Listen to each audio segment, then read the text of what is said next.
Jemi rikthyer sërish në studio dhe është koha për bisedën e këtij edicioni. Në studio këtu me mua është artisti multidimensional Shuk Orane, me të cilin bashkë kemi me shpalos detaje rreth prezantimit të tij të fundit në Milano të Italisë. Shuk, mirë se u riktheve në Ekspres, është gjithmonë kënaqësi kur të kemi këtu.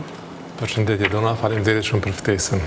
Me kënaqësi. Atëherë, Shuk, prezantimin e radhës ju e patët në Milano në ekspozitën Interface Post-Industrial Dreams, ku është shfaqur puna juaj dhe e artistit Ardian Isufi në nënkurimin e Elton Korritoarit.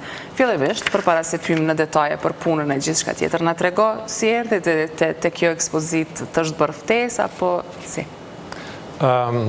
Fillimisht, gjitha ka filluar përgjatë ekspozitës në Shqipëri te Gocat Gallery. Ka qenë një pjesë, me sa e kam kuptuar në prapa vi, ka qenë dikush nga stafi Mind Milano dhe kanë pa atë lloj hulumtimin që kanë bërë me AI, ju ka pëlqyer shumë dhe kanë dëshiruar gjithsesi ta prezantojnë në Milano. Kështu që pastaj u ndërlidh edhe puna e Ardian Isufit, që o kompletu me një farë forme, punë cilën e ka bërë pastaj kuratori Elton Korritari. Po me Eltonin njiheshit më herët, e njeh ai punën tënde, na trego pak si ka qenë bashkëpunimi me të. Deri tash është bashkëpunimi shumë i mirë. Eltoni, me sa e kam kuptuar, ka njoftë pak punën time më herët, mirë po bashkëpunim kështu si kësaj herë, domethënë nuk kemi pas. Kemi fillu bashkëpunimin praktik përgjatë ekspozitës te Gocat Gallery, pastaj ka vazhduar me Mind Milano. Deri tash është fenomenal. Tjetër. Po para publikut, atje ju keni paraqitur 2 avatar të gjeneruar nga inteligjenca artificiale, të cilët vëzhgojnë, bisedojnë dhe përkeçohen progresivisht me njëri tjetrin. Na shpjego pak rreth punës dhe çfarë nxjerr në pah ajo, nëse mundesh me përmbledh me fjalë. Edhe kjo ka fillu vite më parë, do të thonë dikon në vitin 2023. Aso kohë kemi krijuar me ekipin time në Hamburg, Gjermanisë një inteligjencë artificiale, edhe një avatar, i cili quhet Elektra. Ai avatar është duke zhvilluar nga një kompani tjetër, e cila ka qenë bashkëpunim me neve. Mirë po, me një pjesë të ekipit tjetër kemi vazhduar, do të thonë, hulumtimet në këtë drejtim. Fillimisht e kemi kriju një lloj avatari pa portret, pa diçka ngjashme, mirë po vetëm një lloj prapavije softverike, e cila ka funksionuar me zërin tim.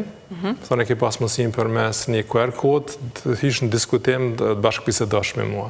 Pastaj ka lind ideja pak më e zgjeruar, kemi krijuar një avatar, i cili është prezantuar edhe në Shqipëri, e i cili pastaj zgjoi interesin edhe të prezentohet Mind Milano. Do të thonë aty ideja prapa vi është, me flas ka anë artistike, është një lloj krize identitare, cilën e shoh edhe përcjellt prej kohësh, do të thonë me cilën kam dashur me një farë punë ta paraqes një lloj vet dialogu. Në këtë rast u kriju një avatar, u kriju një dublim i artistit, pastaj ky dublim u nda edhe një herë ndysh.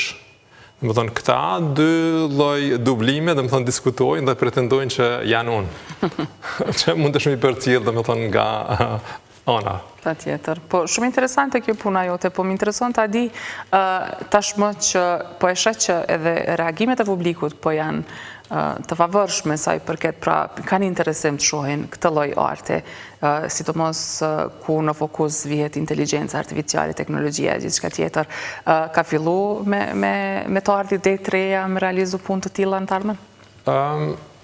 Pikrisht aty që ndron me një farë forme ai vullneti për punë të vazhdueshme, për me të ardhë një ide e re, duhet të hulumtosh pasi që është diçka e re, është diçka inovative, është diçka që nuk u pa ma heret, me sa ka mujtë me vrej, dhe më thonë, një lloj dublimi, dhe më thonë, një personaliteti, pastaj ndarja në dësh nuk ka ndodhur dikon, nuk kam lexu. Është një rrugë shumë e gjatë. Në anën tjetër, nga njëherë ekziston edhe frika që të largoj nga ajo gjeneza e të krijumit art, pasi që kjo ka të bëjë shumë një lloj eksperimentimi që krijohet për gjatë rrugës. Mirë, po për gjatë krijimit krijohet një lloj sfere tjetër e cila ndikon edhe në zhvillimin e artit.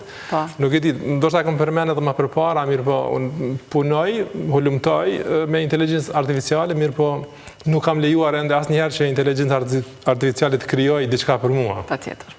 Domethënë është me një farë forme eksperiment, i cili ndikon pastaj në nga njëherë që lloj përshpejtimi të proceseve të cilat në aspektin klasik është dash shumë kohë, domethënë të lexosh, diskutosh, të udhëtosh të gjitha me radhë. Kjo domethënë e shkurton me një farë forme këtë rrugtimin e një artisti.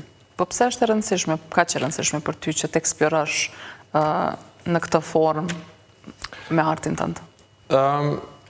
Nuk e kisha qujt as pak të rëndësishme ose të pa rëndësishme, ose diçka është një lloj s'di si ta quaj, është një lloj rrugtimi. Ndoshta kërshëri? Është një lloj rrugtimi që ka filluar rastësisht. Unë jam vetë nga natyra jam shumë kurreshtar, domethënë shoh se çka ndodhin. Gjanat kjo ka ndikuar në një farë forme që jam ndërlidh domethënë me këtë punë, edhe po e vrej domethënë që nuk po ka përfundim, domethënë çdo herë po krijohet një rrugë e re, një dikzim i ri, një diçka që mua më duket interesant. Po nga përvoja jote, sepse ndoshta ka artistë të cilët janë ende të ri, po që i frikson ta themi kështu përdorimi i këtyre teknikave të reja dhe inteligjencës artificiale. Na trego, është proces i vështirë, është si është të hulumtosh në këtë aspekt? Inteligjenca artificiale nuk është diçka si paraqitet në publik. Është një lloj matematikë, një lloj statistikë, një lloj kombinimi i shpejtësive ndryshme, cilat vinë tek një rezultat i caktuar. Po para se me ardha aty domethënë duhet është e rëndësishme shumë qasje ose tash të quajturit prompts që vihen domethënë prapavi. Sa më e lartë edhe inteligjenca e një personi tash, jo në aspektin inteligjencës artificiale, aq është më i efektshëm, domethënë ai fruti që del nga hulumtimet që bëhen këtë drejtim. Unë e vrej qasjet të gabueshme nga shumë njerëz, domethënë të inteligjencës artificiale, se ka sidomos pjesa e softverike e inteligjencës artificiale që përdoret pa pagesë, domethënë është me një farë forme në shumicën e rasteve ta bën qefin. Bëhet prej asaj si ja parashtron pyetje, për shembull, është shpejtësia dritës 300.000 km/s, përgjigjja ndoshta është po. Po nëse e pyet sakt, më tregon saktash ose në prompt caktuar, domethënë cilët ndikojnë atë drejtim. Këto gjëra domethënë prapavi me ekspertë. Pra ka mënyra të duhura për me ju qas. Gjithsesi, domethënë është çdo herë edhe në aspektin e shoh njerëz, edhe në aspektin shëndetësisë, medicinës, dhe diçka do të pasur shumë kujdes. Domethënë forma e qasjes se si parashtrohen pyetjet, domethënë merr edhe përgjigje të gabuar. Domethënë ose diçka që është e përafërt me diçka që domethënë është ndoshta komplet diçka tjetër. Mirë po inteligjenca artificiale me një farë forme merr ashtu si është. Pastaj është aspekti etik, pastaj është aspekti i interesave strategjike, domethënë gjitha luajnë një rol, domethënë nëse sheh globalisht një AI në Kinë është kompletisht diçka tjetër. Po. Një AI në Amerikë është diçka tjetër. Pastaj prapavia e kompanive ose atyre të cilët e zhvillojnë AI. Edhe aty do të pasur parasysh se çfarë interesa mbrojnë ata në prapavi. Edhe sa janë këto interesa në të mirën teme apo ju. Po. Gjitha këto informacione shumë të rëndësishme që i ndam në këto momente me shikuesit, sidomos për ata që ndoshta ende nuk është se njohin, kanë vetëm njohuri bazë sa i përket inteligjencës artificiale. Mirë, po kthehem shok edhe për pak tek ekspozita e cila është organizuar nga Valore Italia, që është një qendër ndërkombëtare trajnimi dhe hulumtimi për restaurimin dhe përmirësimin e trashëgimisë kulturore. Për ata që nuk e din, nëse ke ti njohuri pak më shumë na tregu pak për Valore Italia është atë njëjtën kohë është një lloj kompanie, mirë po është edhe lloj shoqate kulturore, e cila merret domethënë me restaurimin e kulturës, në përgjithësi është me sa e di është numër 2, pas asaj kryesore që është shtetërore, nuk më kujtohet, kërkoj falje. Domethënë për momentin janë duke restauruar në Met Museum, New York. Domethënë është organizat me ndikim të madh, edhe Mu më ka dok diçka shumë e mirë që kam qenë i ftuar dhe më tonë për mes kësaj organizate, pasi që kanë ekspert caktuar për brenda, pastaj janë edhe pjesë e zhvillimit distriktit, dhe më tonë Mind, Milano, që është në distrikt, dhe më tonë me një farë forme Silicon Valley, Italis, dhe më tonë është duke i kryuar, janë kompani botnore që janë, hulumtojnë është universitetet më të vjetra në botë, ka shkencëtar, ka ide dhe me një farë forme që edhe ne si shqiptar të jem pjesërisht ndoshta pikërisht e valore e Italia që të jem pjesë atë. Në këtë drejtim me sa e kam kuptuar në prapavi janë ofruar edhe mundësi, domethënë ndoshta krijohet ndonjë lloj modeli diçka pse jo përmes qeverisë Kosovës apo qeverisë edhe Shqipërisë që të bëhen bashkë dhe të krijohet diçka që ka impakt botëror. Patjetër. Or diçka që nuk duhet anashkaluar. Sigurisht.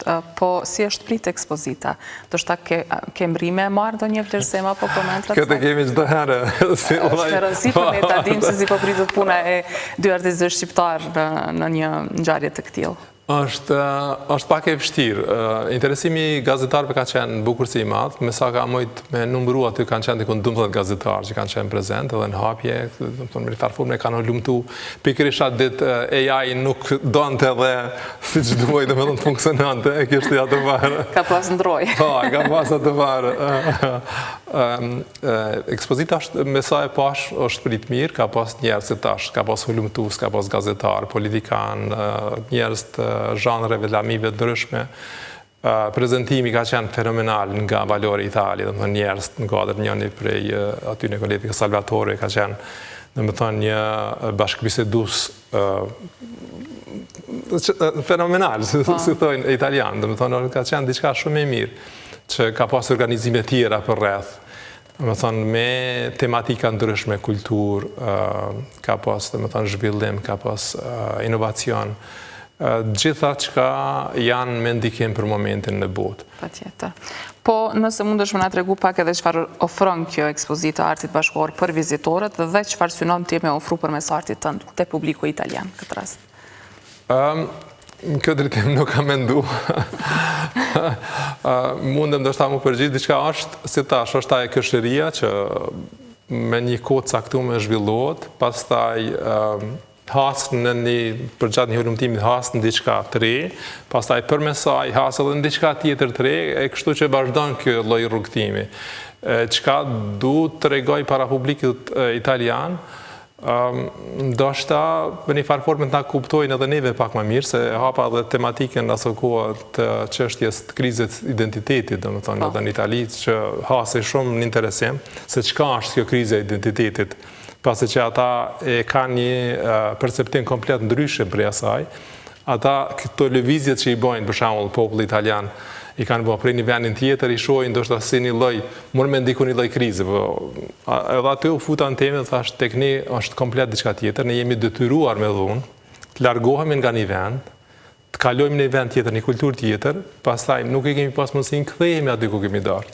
Kështu që me kohë kriju një lloj krize, cilën ne nuk e kemi përpunu, cilën e përjetoj unë vetë si artist, më thonë, edhe shoh tash për gjatë rrugtimeve që i bëj. E kjo është me një farë forme një lloj bashkëbisedimi që krijohet, ose një lloj eliminimi i paragjykimeve që i kemi ne, ndoshta si komb ose italian, ndoshta që kanë diçka kundër shqiptarëve, çka nuk e besoj, po ka aty këto, dhe më thonë, diçka që ndoshta pengon në bashkëpunimin ndoshta dhe ma interesant, ma të frysh, pasi që unë e gjej shumë në gjasi, njëni prej kolegëve të mi është italian për apavi, dhe më thonë që për cjellë, dhe më thonë, gjithmonë punën teme, dhe më thonë, për krah, kështu që është një bashkëpunim shumë vllazëror këtë drejtim. Është fat që kemi artistë si kur ju që përfatsojnë vendin në krejt format e ndryshme, qoftë përmes projekteve të ndryshme, po edhe përmes artit, që është mënyra më e mirë. Jemi drejt fundit bisedës shok, po du me të pytë sepse vitin e ke njës goxhan parë me prezentime si në vend, si në Shqipëri, tash më shkove dhe në Itali, çfarë po të pret tutje? Je duke punuar në të re. E patëm bisedën ama përpara pak, janë disa projekte që janë interesant, besoj që janë interesant mirë, po janë duke zhvillu ju dhe me hapa ashtu si që kemi planifikuar, ashtu si që dëshirojmë, dhe më thonë, Kemi prit që tash në fillim qershorit të filloj me një projekt të ri, birë po për momentin nuk po duket ashtu, kështu që ndodh të shtyhet dikon 6 javë, 2 muaj kështu me radhë, mirë po ma përmendja do t'jeni prezent atë, edhe do ta kemi mundësinë të tregojmë diçka më tepër në këtë drejtim. Është situata politike që po bën vonesa apo janë çështje të tjera? Nuk i besoj. Janë çështje të tjera, është mungesa edhe fuqisë punëtore në Kosovë. Një tjetër problem e cilin po përballemi. Ashtu do të thonë, në këtë drejtim kam pas tash që një vit kemi disa punime ndryshme që i zhvillojmë. Edhe privatisht, duhet ta pranoj, edhe kam hasur në këto problematikat e mungesës të punëtorëve, do të thonë neglizhencës me një farë forme. Është diçka që sipas bisedës më herët që ma përmendja, duhet të punoj ma tepër që përmisohemi. Ti jemi vetë kritik edhe të përmisohemi edhe në këtë drejtim, pasi që po lëvizim drejtim të Unionit Evropian. Pasi që para disa ditëve se pasi ra biseda, shpresoj që nuk mos t'i kaloj tash edhe minutat, thashe kam ndjenjen që Kosova për momentin është duke lëvizur dikon si ka qenë Slovenia para 10 viteve më herët. Ka udhëtime shumë shpeshta në Sloveni edhe muj me bëm me një farë me krahasimin. Mirë po ky aspekti kësaj funksionimit të rregullt atë qalojmë shumë. Shpresoj që në bisedën tjetër t'jemi më pozitiv edhe në këtë rast të kemi shpresë për mesim se jo. Faleminderit shumë. Besoj, po ashtu. Faleminderit shumë. Është sikur të kemi në studio edhe shumë suksese me punët e radhës. Derën si gjithmonë e keni të hapur. Faleminderit shumë. Mirupafshim.